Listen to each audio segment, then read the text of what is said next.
Hi, welcome to Kinnick's Corner. I'm Jerry. I'm your host. Well, the Red Sox have won six in a row. They swept the White Sox. They swept the Angels. It was terrific. Patrick Sandoval making his first start in a couple of years was excellent. Uh, he went four and a third, allowed five hits, had five strikeouts with only one walk, gave up the one run, no big deal. And the Red Sox relief pitching was able to hang on and not hang on, they sort of dominated and came away with a 2-1 victory. Caleb Durbin had two hits, had a two-run homer in the ninth. Sox only managed four hits.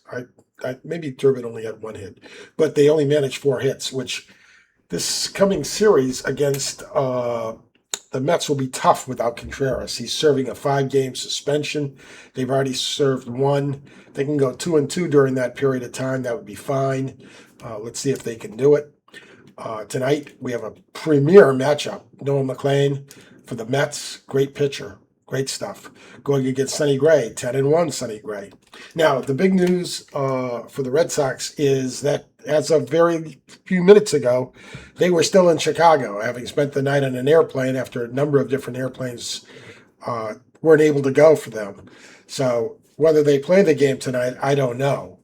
They have to get there, and they have to get there in enough time so that they can warm up and do the pregame routines, which will be cut short. There's no question about that if they do get there in time. So we'll have to wait and see. I'm hopeful that they do, although part of me hopes they don't, so that they can start afresh tomorrow with a doubleheader. Roman Anthony, speaking of not going so well, was sent down to St. Myers or Fort Myers to rehab. And I really think that a lot of this has to just get him away from the team, from moping around. The team is playing with an edge. They don't need any negative vibes from anybody, from him or from Meyer. I don't want to lay all that on them. I don't know. I'm not there, but there's a reason they sent him to Fort Myers, which is considered sort of being sent to Siberia during the month of July. And I think they wanted to get him out of Boston, where I think he enjoys going out at night. So it'll be interesting to see. They're also concerned that they sent him to a specialist, and the specialist said the Red Sox diagnosis was completely correct.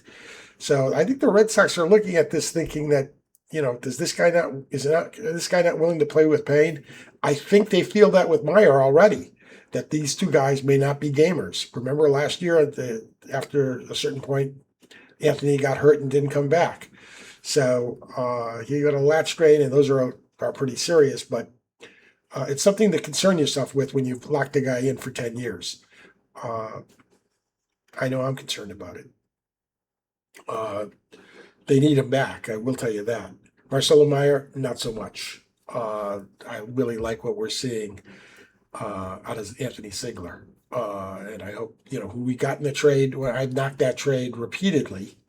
The trade with Milwaukee that sent Kyle Harrison and Shane Drouin to Milwaukee. But we do have pitching, and we picked up three infielders, and sometimes all three of those infielders start for us with Montecchio, Caleb Durbin, who's come out of his year-long coma to be quite good over the last month, and Anthony Ziegler.